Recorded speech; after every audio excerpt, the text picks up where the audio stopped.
and it was only $9.99.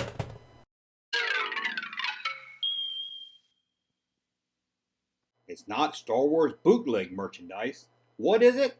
It's Star Wars knockoffs, and we're going to take a look at some of the best.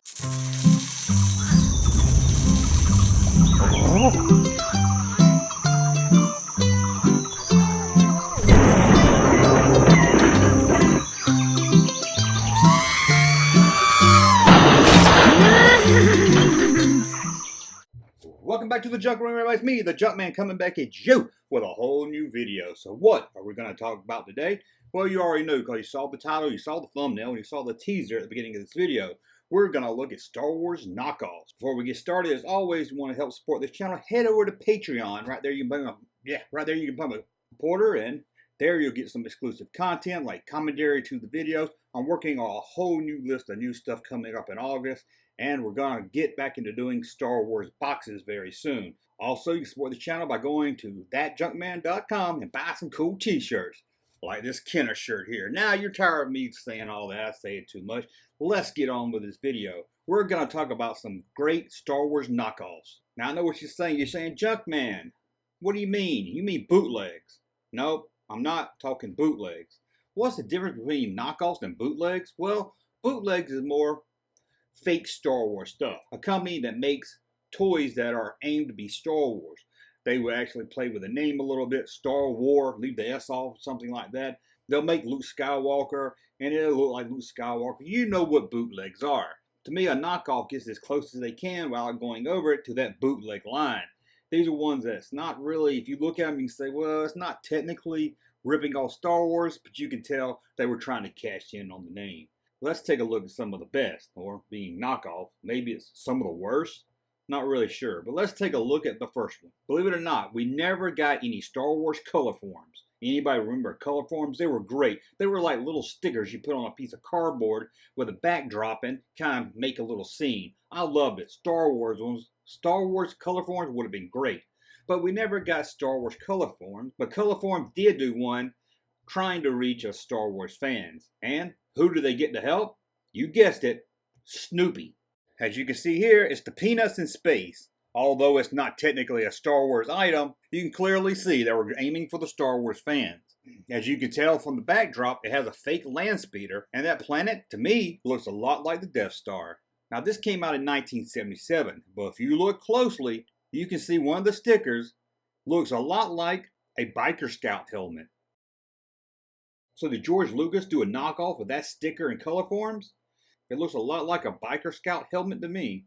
Now, one thing really popular, especially in the knockoff field, was knockoff robots. So let's take a look at one of the coolest ones. Amoco released this Stormtrooper-looking tin robot in 1978. As you can see, it's very Star Wars looking without being Star Wars. What I love about this robot is if you look closely, he's wearing red shoes. Why a robot needs shoes, I really don't know.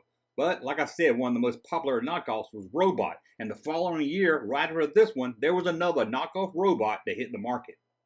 And this knockoff robot's called Galaxy Warrior Robot. Released in 1979.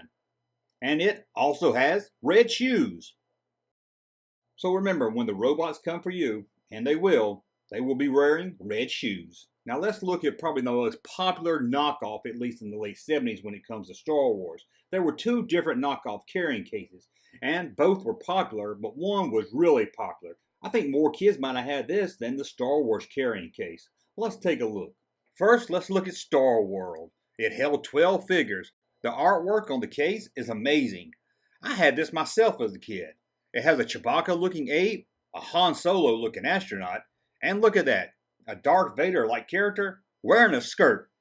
These were very popular for their time. I guess they made it to the market before Kenner could with his carrying case. And I'm sure it was a lot cheaper. The other knockoff carrying case was Star Case, also holding 12 figures. Not as popular as the Star World carrying case, but still pretty popular on its own.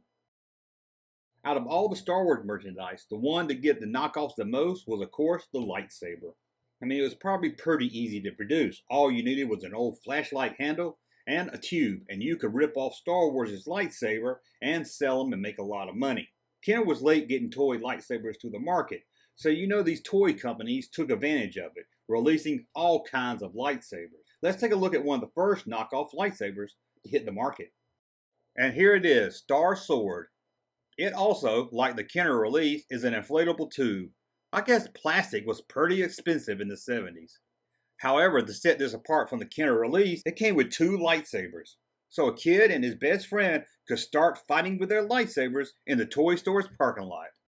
As with a lot of the knockoffs, the artwork is amazing. Just look at this box here. I will note that the box shows a red and blue lightsaber, but inside was 2 red lightsabers. What a pisser. But let's get back to looking at robots, as it's probably the second most common knockoff thing next to the lightsaber. And this one's kind of in between an action figure and a robot. In 1977, before Star Wars figures hit the shelf, we got Space Fighters, 3 different robot action figures. If you look closely at the green one, you can tell he's trying his best without getting sued to look like a stormtrooper. So what was something action figures needed?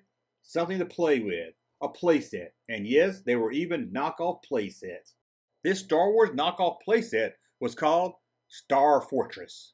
This was even sold by Sears in their catalog, and showed it along with Star Wars figures. There's no doubt about it, this playset was made for your Star Wars figures. It was only $9.99. What a deal. Now we looked at knocked off lightsabers, carrying cases, action figures, Colorforms. Well, probably the most unique and coolest of them all is a knockoff Star Wars pinball machine. And here it is, Space Gambler. But come on, you know they wanted us to see Star Wars when we was walking past this in the dark arcade. The title is in the yellow Star Wars-like font, and you can see a droid that looks very much like R2-D2. This was a Star Wars wannabe pinball machine for sure. But look at this machine. Pinball machines were like art you could play. This pinball machine might have been a knockoff of Star Wars, but you can really tell the designers put a lot of love into this. It looks great. It's a beautiful looking pinball machine. And I don't know about you, but I miss pinball. I love playing pinball. But as much as I love pinball, sure would hate it when I would shake the machine and get a tilt and then my flippers wouldn't work. That would ruin your whole day. Anyway, that's a look at some of the coolest Star Wars knockoffs. Tell me what you think about this video. Do you know any Star Wars knockoffs that maybe I should have talked about here? Let me know in the comments below. And thumb up the video so I know you like my content, and mostly so YouTube knows you like it. And we'll be back again to talk Star Wars, 80s, pop culture, or whatever very soon. Come on, Fred. Take us out of here. Thank you, sir, for that unsolicited testimony.